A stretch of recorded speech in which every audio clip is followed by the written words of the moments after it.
Big Boar Barbecue presents Seven Rivers Racing on KQEG TV with Dan the Voice Dyker, Billy Doc Niles, and Paul the Statman Riker.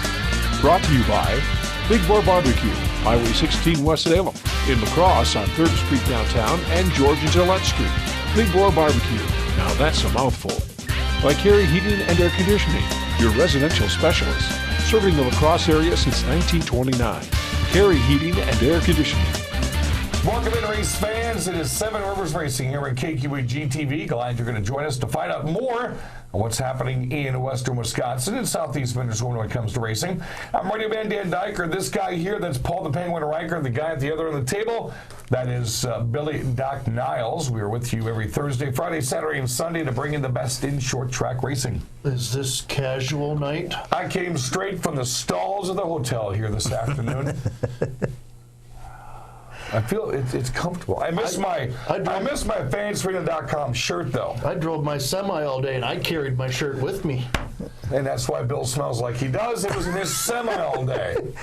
Our sponsors of the program. Hey, we got to thank, of course, Big Boar Barbecue for being the title sponsor. Had some burn ends last week. They were good. Yeah, yes. Carey Heating and Air Conditioning. It's heating up out there. Have you had your air conditioner checked out? Especially this weekend. Yes, give Carey Heating and Air Conditioning a call. Fansarena.com. We're right here. There we go. Epic Media Vinyl and Back 40 Wrap. Yes. Great job they did on our sign. That Paul is right behind here, Vanna Whiting for you. Couldn't do it without all of our sponsors. Thank you very much for joining us here in 2019. As we normally do in segment number one, we recap of the highlights of the La Crosse Fairgrounds Speedway from last Saturday.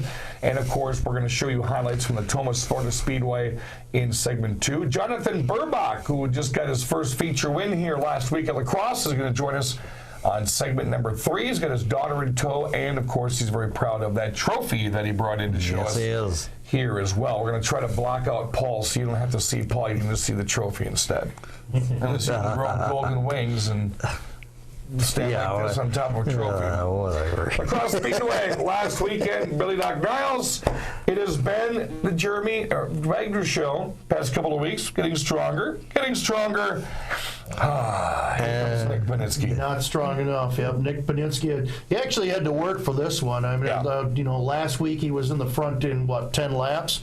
This week he actually had to work for it. Didn't take the lead till with 2 or 3 to go. And a great job, by Jeremy Wagner, leading it for quite a long time. Then the car fades at the end. What a phenomenal run by Mike Carlson and Nick Clements. Clements getting by Mike Carlson at the very last lap there to take the top 3. And what can you say about Steve Carlson? Always consistent, always at the podium. But man, everybody's chasing that black 22 right now. He's just so strong. He's on such a rail. It's going to be a challenge for somebody to take him down this year. Paninsky, of course, said, hey, I got to start picking up my game. These guys are starting to get better. And he felt the pressure, of course, several times last weekend. To the sportsman we go.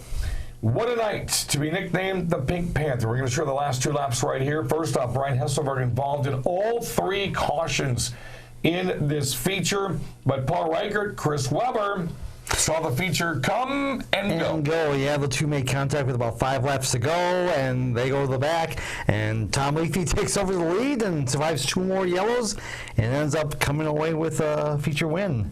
And, of course, Webber started in the back, and had he not had that little collision, I think he would have won that feature pretty much hands down. Oh, definitely. He had the strongest car out there. What amazed me is on the first restart, the first 5 cars in line all took to the inside of the cone. You had to wait till 6th place Sam Niles before somebody shot to the outside. So I don't know if they weren't, if the cars weren't handling well in the track bite that they laid down earlier in the day, but it didn't seem like too many sportsman cars really wanted to take the outside last Saturday. Hobby Stock Division, I'm sure the last 2 laps of this one here. Jason Stark's running that red 34 for Mike Krieger, who's out of Sparta. Jason Stark broke the track record that was set back in 1999 by Dan Linehan earlier in the night. Then he came out, he won the Bud Dash. He is on his way to creaming everybody in the feature, but oops, he pulls off with 1 to go, and what a surprising win for Adam Moore, and nobody saw that coming. No, I mean, all of a sudden something must have gone wrong with Stark's car, and woo, Adam Moore, woo, look what I got! I got a win. It had been a while since Adam or Andy had been in victory lane. Adam had a really good battle going with Caleb Hardy right there too. So it was no gimme because he had to hold off that 46 car. Yeah. But you know what's same thing happened with Leafy. He got a gift and he took advantage of that gift. To the Action Track Quarter Mile we stay. The street stocks were out in full force again, and our guest is going to tell you more about this later in the program. Look at Jonathan Burbach, otherwise known as Smalls. He's always got the most interesting wrap or paint jobs on his street stocks because that man takes this seriously. Yes, he does. And said he started on the pole, which is obviously not going to, just going to walk away with things. With Al Bartles behind you, and 19 other street stocks to contend with. But I was impressed with the way he worked his way through lap traffic. Yes, he did a great job. Managed to cut his way through the lap traffic, and had to deal with cars coming there in the late going to try and make it interesting, but he held on to win. Gotta show you the porta potty race right here. Jesse, our producer, was able to show you some of Adam Moore, who won this thing. I think he's won this like 6-7 years in a row. It was like a 6 or 7 second gap right there between him and second place. Gotta show you Tom Farah. And Tom Farah, of course, is not as tall as I am. He's close, but he's a lot beefier. And he pretty much knows I'm not going to beat Adam Moore or anybody that's really thin that can get in and out of a car as fast as they do. Jason Bolster, but then Bolster face planted like Chris Christian 2 years ago. Tom Farah, I mean, this took so long, Billy Doc Niles, I had to knock on the door and see what was going on. He was reading the sports section. Why would you bother him when he's reading the sports section? Like I said, Speedo, it's a good thing it wasn't the business section, because if you ever try to read the small print on the stocks and the bonds and stuff like that, it's pretty. Don't bother him when he's in the Christian Science reading room. So Adam Moore has got this thing down pat, and he ends up walking away with the King of the Porta Potty. I think there needs to be a King of the Porta Potty trophy. Wow. Exclusively designed, like the King I think like so. the golden toilet? Yeah. Oh, that'd be interesting. Or like a golden toilet seat or something. We're gonna have to make something. Yes. To alleviate the pressure of Chuck Deere, we're gonna try to make something next year. Good racing coming up this weekend too. Oh, definitely. We got the late models, the sportsmen, the hobby stocks, the Hornets are in action, and we have kids rides this week too. So make sure you get there and get the kids signed up early. And the novelty event is the always interesting. We saw him go 5-1 at Tomah here a couple of weeks ago. Yep. Second over the line novelty race. And if there's no paint trading there, well, then I guess you're just not doing it right. Yeah, obviously not.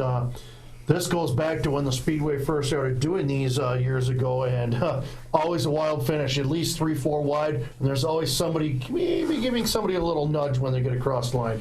Hey, when we come back, we're going to talk about Tomah from last week. You are watching Big Boar Barbecue presents Seven Rivers Racing. You don't have to fly to Kansas City to get great barbecue. Spring has sprung, the grass is riz, and Big Boar Food Truck is back in biz. Yes, the Northside Food Truck at George and Gillette Street is back in business. Stop by for lunch or dinner, enjoy our pulled pork, chopped brisket, fresh cut fries, sweet potato fries, cheese curds, and our own baked beans and coleslaw. Watch for ribs and chicken on select days. Big Boar is back at George and Gillette, and still a delicious mouthful. Yeah. American Standard Heating and Air Conditioning is built to a higher standard, so you can focus on the problems in your life that actually matter. Hey, Dave. Like giving Jeff his ladder back before he takes it back. Or where to put the food when you both get the groceries. Or the doggy door that just became a raccoony door. Whatever you're worrying about, it won't be this. American Standard Heating and Air Conditioning, built to a higher standard. Carey Heating and Air Conditioning, your 2018 American Standard Building a Higher Standard Award winner. Call Carey today for your free estimate. Welcome back, race fans. Seven Rivers Racing KQEG TV. Big Boar Barbecue is presenting this program, and may have to get myself some Big Boar before the weekend is done. Billy Doc Niles, he's sitting way at the other end. Paul Reichert is out of the dunce chair for the time being, because he makes me only to make at least a next segment he goes. weekly stop. There was a brawl out in the hallway earlier. Jonathan Burbach, our street stock feature winner from last week, brought his daughter with him. And Paul Reichert, we have a green room here in the TV station, And Paul was having a tug of war with Zoe's backpack named Sparkles. So I think Paul may be punished for this in segment number 3. Paul got his butt kicked by a 3-year-old. We're going to put a vote up here by the end of the segment. To the Tomah Sparta Speedway, we're going to go.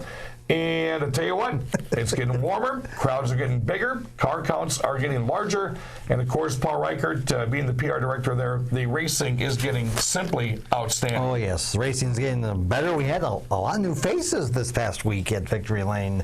Had a full modified field, and the DeVitos were out there getting it on this weekend. But, man, I tell you what, Jay Potter, who has had some struggles in the early part of the season, as you're going to see the last 2 right here, I don't care how many modifieds we'd have had out there, this was Jay Potter's night. Yes, it was. He was definitely on the rail. Got away ahead. Brad Wiles had a little battle with DeVito, eventually got second, but just couldn't make it in into Potter's lead there in the end. Of course, the struggles continue for the flying Finlander Darren Salo. Won the very first feature out, and he's not been back since. But we did get the return of last year's track champion Paul Brown. We expect to see a lot more of Paul now. I saw some pictures. Yes, he's vinyled, yes. Getting ready to get the 48 slapped on there, and he'll be vinyled and ready to go.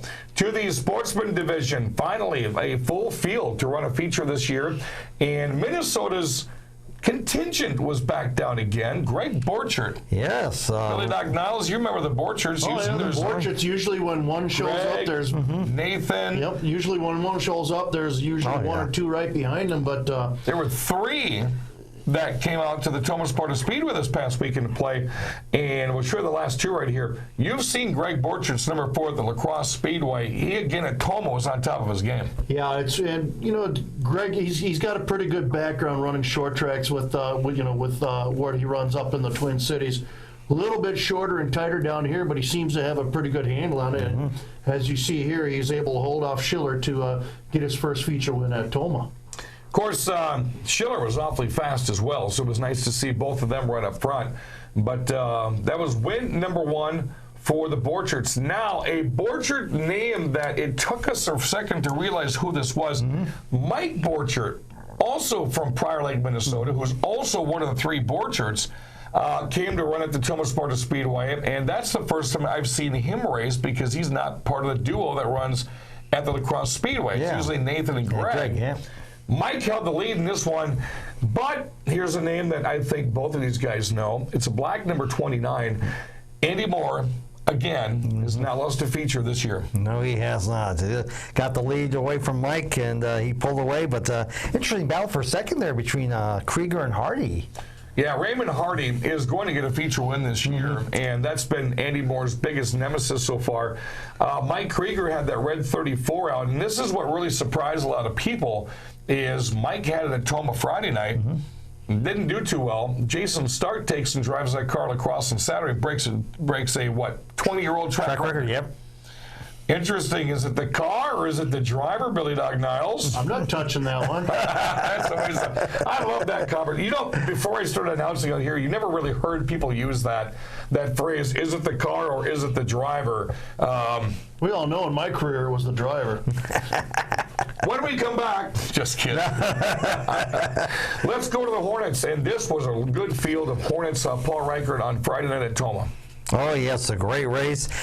We had Troy Tomah part of the Hornets, so that was pretty cool. Late model driver. Yep, and Patrick Hickey was in action, and Patrick actually took the lead about halfway through the feature, and hey, he comes away with the victory. This isn't the Hornet, the Midwest Dash car he had last year. Yeah, and that was, well, actually, it was the green and blue number 10. I kept thinking, man, this thing looks awfully familiar.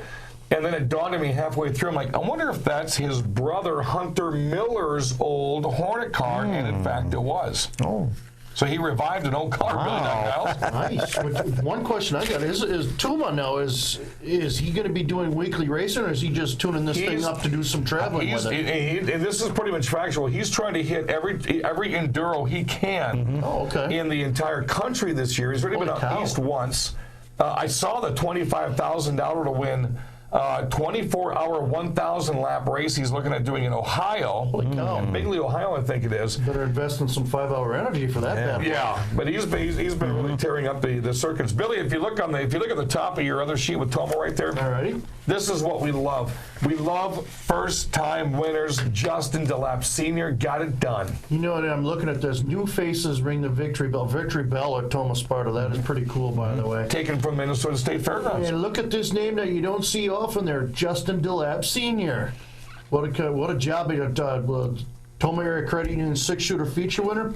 What did he hold off? He held off Riggs and DeLapp to win. And there he is DeLapp, yeah. Well, Cameron Riggs and Tristan Druskowski are teammates, yes. and he held both of them off. So, yeah, congratulations. I believe that's his first feature win, isn't it? That's his first feature win Gotta love at first either feature Tomah winners. or lacrosse. Yeah. That's pretty awesome. Many stocks, Jordan Young took the early lead in the 2018 season championship car driven by Patrick Tickey. Then, of course, that was the Midwest Dash Series championship statewide car last year. He takes home the winner. I have a question. What is a stop-and-go race? This is pretty cool, and hopefully we got video on this because Troy Tomah actually won this. He was not going to enter this race. All of a sudden, he saw Hornet cars going on the track. He's in the grandstand and says, well, what race is this? Let's stop-and-go novelty. He made a beeline to run down to the pits, get in his car, and get entered. You come out of turn 4, it's a 5-lap race. There's one cone set up out of turn 4. There's another one that's, 25 to 30 feet down from it. Yep. And you've got to stop in between both cones, dead stop, then take off again for 5 laps. And Troy Tomah gets the lead with 2 to go and wins the race. Unbelievable. More information, sometime. TomahSpartaSpeedway.com. And we got a lot of racing. Still got the Legends coming, Bandoleros, Midwest Dash Series will be back, and the Mid-American Stock Car Series as well. When we come back, we're going to talk to Smalls right here. Without him, KQEG TV. You don't have to fly to Kansas City to get great barbecue. Are you ready for the Ultimate Platter Challenge? Jerry here at Big Boar Barbecue. Our Ultimate Platter is loaded with pork, brisket, chicken, ribs, 3 sides, and 4 slices of bread. If you can eat it all, it's yours free. I'll even give you a certificate for another one you can share with your friends. So how about it? You ready to take the challenge? Stop by, check out the rules, and dig in. And oh yeah, that's a mouthful. American Standard Heating and Air Conditioning is built to a higher standard, so you can focus on the problems in your life that actually matter. Hey, Dave. Like giving Jeff his ladder back before he takes it back. Or where to put the food when you both get the groceries.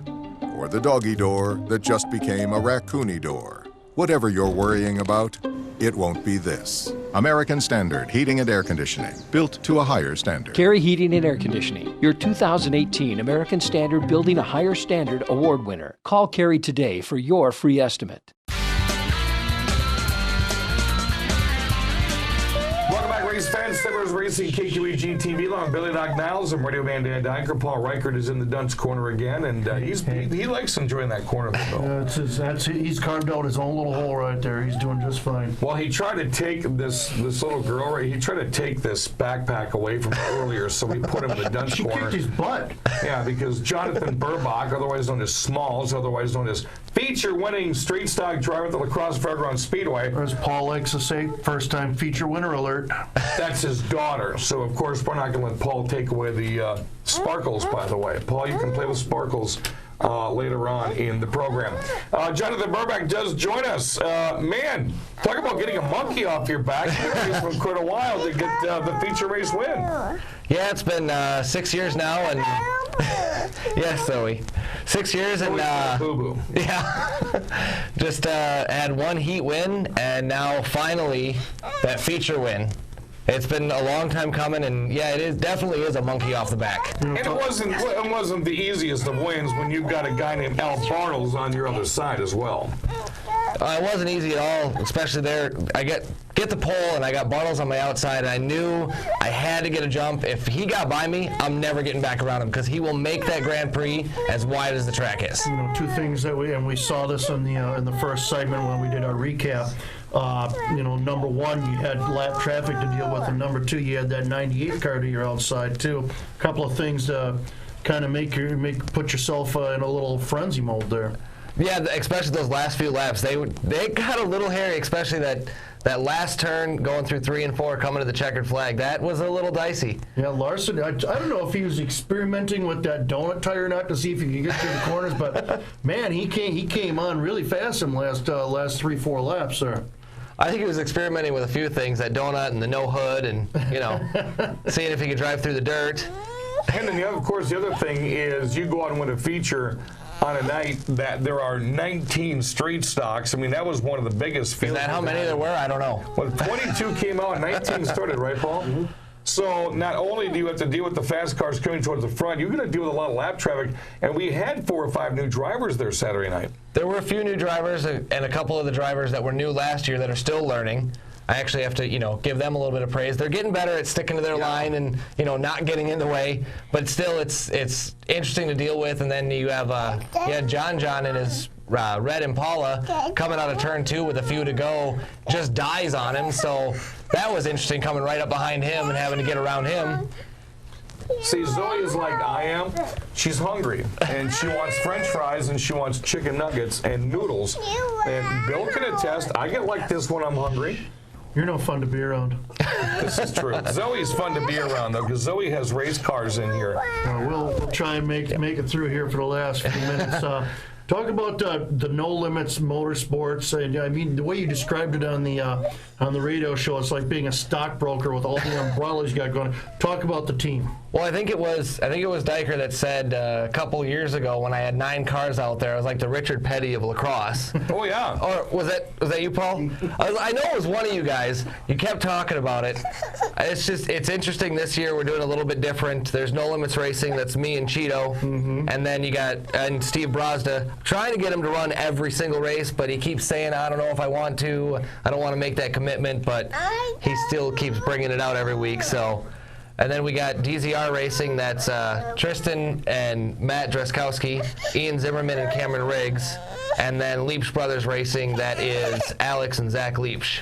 And another thing that's impressive about the team is, and Dan brought this up on the radio show also, is you guys have pretty much taken it upon yourselves to make your cars look great, and the rest of the class seems to be following suit. Talk about some of these beautiful cars you guys got out there. Well, like we were talking about on the radio show, 4 or 5 years ago when we first started, it was that very first year was nothing but house cars that Chuck gave us, and it was whatever was sitting around. So we weren't too concerned of how they looked. But then about halfway through the season, we started, making them look a little bit better and a little bit better and a little bit better. She is not happy about being here. No, she's watching herself. Yeah, I know. Right now. And the other interesting thing is for the people that have not made their way out to the Tomah Sparta Speedway, the Crosse Speedway is not the only track that they're seeing No Limits Motorsports race cars at, especially this year. That is very true. Cheeto's been making his way down there almost every night, every Friday, and once I can find a day where I actually get off work early enough and don't have things going on. You never ran the Tomah before. It's harder for you to do, though. Well, because I work 7 to 5 Monday through Friday, so getting down to Tomah even in time for qualifying is pretty hard. Let's talk about your very first feature win. I mean, the monkey off the bat. Finally, like you said, only one heat race win before that. But wow, it's got to feel good to get that first one. It feels really good to get that first one. It's the only downside is that my mentor isn't here to see it. Yeah. John Aaron. Yep. He was the one that, if it weren't for him and Steve Brazda, I wouldn't be running any. I would have quit after that first year. Okay. I wouldn't be running anymore. So, like I said, it's kind of somber, him not being there to see it, but Cora was there to see it, so that was nice. And that's cool. And now that you've won this, it's propelled you into the top 5. Now you've got a realistic shot at the championship by the end of the year. Well, I mean, it's as surprising as it is. It's not surprising to me. I don't mean to toot my own horn, but there's only been one season where I haven't finished in that top 5, with the exception of last season where I had to take, I missed 3 races and still finished top 10. Nice. The only other year I haven't finished in the top 5 was the year where I actually had my heat win. So the one year I win a race, I finished outside the top 10. That was a little backwards, but... All right, like we do with the drivers who come on here, talk about the sponsors you got for you and the team. Right now, our main sponsors for the team are Bauer Built Tire and Service, and they're on board now for the 2nd year. Nice. And we have Boondocks Repair out of Winona, who is basically our home base. It's where we have a shop we can work on things and where we can store the cars and take care of everything. You know what I think is funny is we're sitting here right now watching Diker use all of his grandpa tricks trying to calm her down here. I was just trying to find some cartoon videos on here too as well. You're trying, but... John, good to have you back in. John's been in the program, I think, every year except his very first year. He and everybody with No Limits Motorsports are always invited back of the program. And one of these days of the Crosse Speedway, we're going to try to get the cameras down to the pits and get every single one of these guys on the program. I want to thank John for coming in. Zoe, you did a very good job. You can go get chicken nuggets and French fries, and then think about me while you're eating. We are going to go get you some food, don't worry. There it is. Feature race, number 1 of hopefully many for that man right here, Smalls, Jonathan Burbach. That's going to do it for the program. Paul in the Duns Quarter, Billy McNell's rocking the other end like the usual. And myself, Radio Man Dan Dyke. We'll see you next week on 7 Rivers Racing. You've been watching 7 Rivers Racing on KQEG TV with Dan the Voice Dyker, Billy Doc Niles, and Paul the Statman Riker. Brought to you by Big Boar Barbecue, Highway 16 West Salem, in La Crosse on 3rd Street downtown, and George and Gillette Street. Big Boar Barbecue. Now that's a mouthful. By Carey Heating and Air Conditioning, your residential specialist, serving the La Crosse area since 1929. Carey Heating and Air Conditioning. Thanks for watching 7 Rivers Racing on KQEG TV. You don't have to fly to Kansas City to get great barbecue. Spring has sprung, the grass is riz, and Big Boar Food Truck is back in biz. Yes, the Northside Food Truck at George and Gillette Street is back in business. Stop by for lunch or dinner, enjoy our pulled pork, chopped brisket, fresh cut fries, sweet potato fries, cheese curds, and our own baked beans and coleslaw. Watch for ribs and chicken on select days. Big Boar is back at George and Gillette, and still a delicious mouthful. Yeah.